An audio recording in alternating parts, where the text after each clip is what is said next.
আত্মার মুক্তি হলে যেভাবে এই রক্তমাংস দিয়ে গড়া আমাদের শরীরটি যেমন মূল্যহীন হয়ে যায়, ঠিক তেমনি নিজ জীবদশায় এই পৃথিবীর সৌন্দর্য উপভোগ করতে না পারলে এই জীবনটাই হয়তো ব্যর্থ হয়ে যায়। কি হবে এই অর্থের পেছনে ছুটে, যা কখনোই সঙ্গে নিয়ে যেতে পারবো না?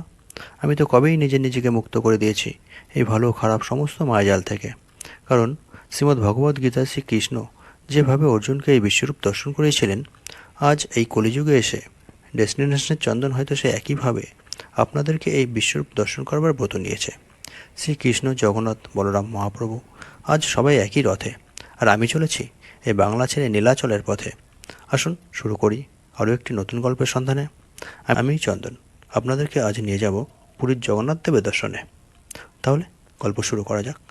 জয় জগন্নাথ, জয় জগন্নাথ, জয় জগন্নাথ। আজ 24শে ফেব্রুয়ারি 2024, সময় হচ্ছে এখন সকাল 6টা। আমরা এখান থেকে যাচ্ছি শালিমার। শালিমার থেকে যাবো হচ্ছে ধৌলি ধরে পুরী। তাহলে চলো যেতে যেতে কথা হবে। আমরা আগরপাড়া থেকে শালিমার যাওয়ার জন্য একটি 26 সিটার বাস ভাড়া করেছিলাম, যার ভাড়া পড়েছিল 4,500 টাকা। আর ডিস্টেন্স ছিল হচ্ছে 30 কিলোমিটার, সময় লেগেছিল 1 ঘন্টার কাছাকাছি। আপনারা চাইলে শিয়ালদা থেকে ট্যাক্সি নিয়েও যেতে পারেন, অথবা হাওড়া স্টেশন থেকে ট্যাক্সি, বাস সমস্ত কিছুই পেয়ে যাবেন, কোনো অসুবিধা নেই। আমরা যেহেতু 24 জন ছিলাম, তাই আর শিয়ালদা বা হাওড়া যাওয়ার রিস্ক নেইনি, এখান থেকে ডাইরেক্ট গাড়ি ঠিক করে নিলাম। জয় জগন্নাথ। বাসে উঠেই শুরু হয়ে গেল এরকম পুরীতে যাওয়ার অগ্রিম আনন্দ। শুরু হয়ে গেল হই হুল্লোড়, শুরু হয়ে গেল নাচ গান, আরও কত কি। সবাই যে যার মতো করে এই যাত্রাটিকে উপভোগ করে নিচ্ছে। কেউ আবার জানলার বাইরে তাকিয়ে দক্ষিণেশ্বরের বীচ আর গঙ্গা দেখতে দেখতে চলে যাচ্ছে, কেউ রাস্তার প্রাকৃতিক সৌন্দর্য দেখছে। এইভাবে দেখতে দেখতে হঠাৎ সূর্যমামা পূব আকাশ রাঙিয়ে দিয়ে আমাদের মাথার উপর চলে এসছে।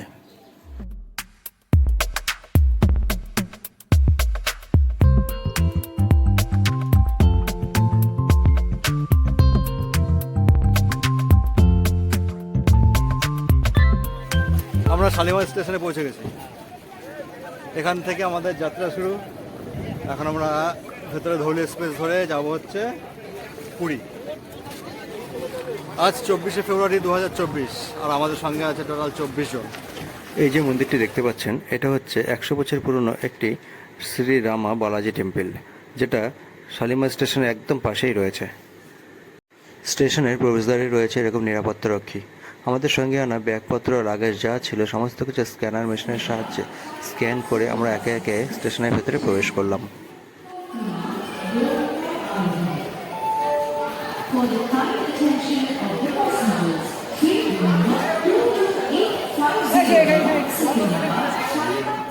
এই হচ্ছে আমাদের train, Shalimar Puri Dhauli express, train number 12821। এখন সময় সকাল 8:30। ট্রেন শালিমার স্টেশনে 1 নম্বর প্ল্যাটফর্মে দিয়ে দিয়েছে। ট্রেন ছাড়ার অনেকক্ষণ আগে প্ল্যাটফর্মে এসে পৌঁছে গেছে।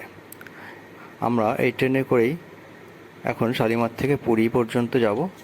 সময় লাগবে হচ্ছে প্রায় 9 ঘন্টার কাছাকাছি, আর টোটাল জার্নি হচ্ছে 499 কিলোমিটার। তাহলে চলো ট্রেনে ওঠা যাক। এই জাস্ট ট্রেন ছাড়লো। সময় এখন সময় পুরো 9টা 15, একদম রাইট টাইমে শালিমার থেকে আমাদের ট্রেন ছেড়ে দিয়েছে। চলুন তাহলে এবার ট্রেনের ভেতরের দিকে যাওয়া যাক। এটাই হচ্ছে ট্রেনের ভেতরকার ভিউ। Coach number D3। এখানে আমাদের টোটাল 23 জন যাত্রী আছে, আর আমার সিট নাম্বার পড়েছিল D4-এ, কারণ আমি এদের থেকে অনেক দিন পরে টিকিট কেটেছিলাম। তবে কোনো অসুবিধা হয়নি, পাশাপাশি কামরায় পেয়েছিলাম D4, D3। এটা ছিল 3 সিটার কোচ। এক একটি সিটে 3 জন করে বসতে পারবে, উইন্ডো, মিডিল এবং সাইড। আমার সিট পড়েছিল উইন্ডোতে। তবে ট্রেন ছাড়ার কিছুক্ষণ পরে আমি আমার সিটটি এক্সচেঞ্জ করে এই D3-তে চলে আসি একসাথে বসবো বলে। এই সিটের জন্য আমাদের ভাড়া গুনতে হয়েছিল 250 টাকা করে, কারণ আমরা ট্রাভেল এজেন্সির মাধ্যমে কেটেছিলাম। তবে এই সিটের অরিজিনাল ভাড়া হচ্ছে 190 টাকা, আর এই ট্রেনের এসি চেয়ার কারের ভাড়া হচ্ছে 685 টাকা।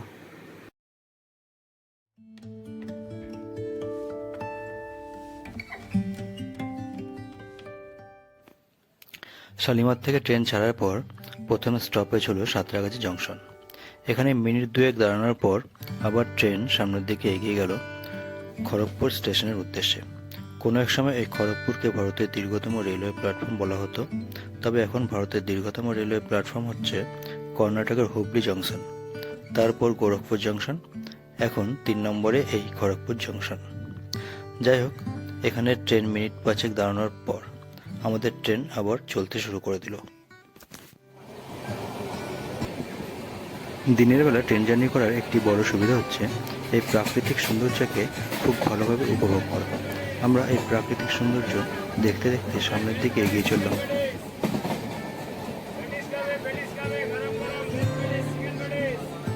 আমরা এখন বাংলা ছেড়ে উড়িষ্যার মাটিতে পা রাখলাম। এটা হচ্ছে জলেশ্বর স্টেশন, এখান থেকেই উড়িষ্যা শুরু হয়ে যাচ্ছে।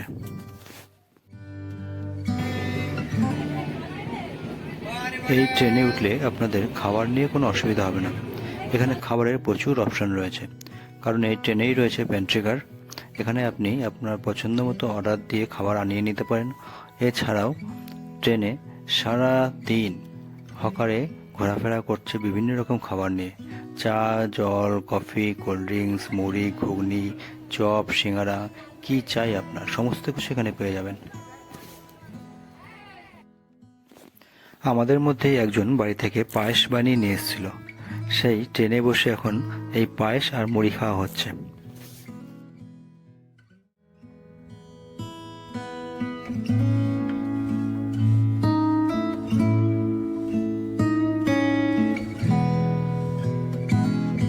এইবার আপনাদেরকে জানিয়ে দিচ্ছি হাওড়া থেকে পুরীতে আসার কী কী ট্রেন রয়েছে তার একটি লিস্ট আপনাদেরকে দিয়ে দিচ্ছি।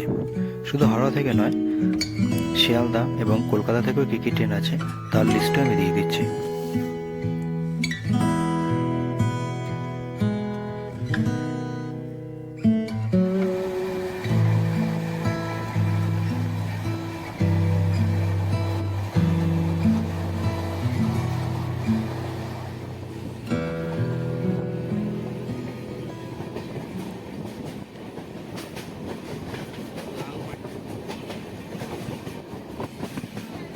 এই যে এই চাটা খেলাম, এর দাম 10 টাকা। চা কেমন হয়েছে?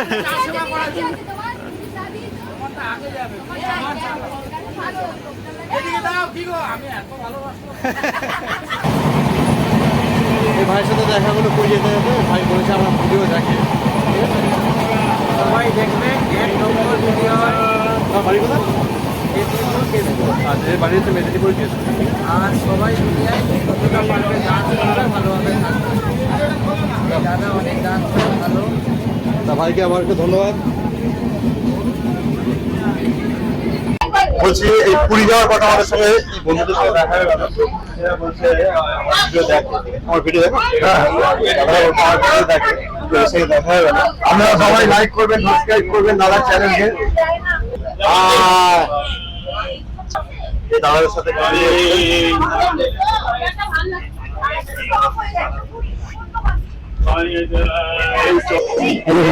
দাদার সাথে দেখা হয়ে গেল। দাদারা এসেছে নবদ্বীপ থেকে। আপনার কোথায় গেছেন? নবদ্বীপ থেকে, তাই তো?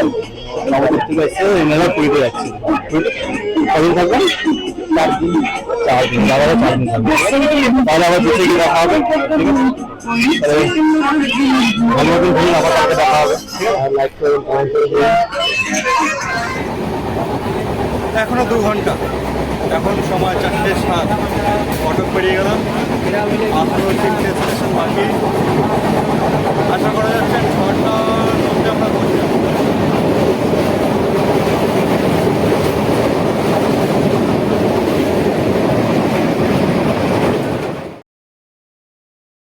আমরা এই জাস্ট পুরীতে এসে পৌঁছালাম। এখন সময় হচ্ছে সন্ধে 6:02। এখন আমরা স্টেশন থেকে একদম বাইরে বেরিয়ে যাব। সেখান থেকে আমাদের গাড়ি ঠিক করে আমরা একদম ডাইরেক্ট হোটেলে চলে যাব।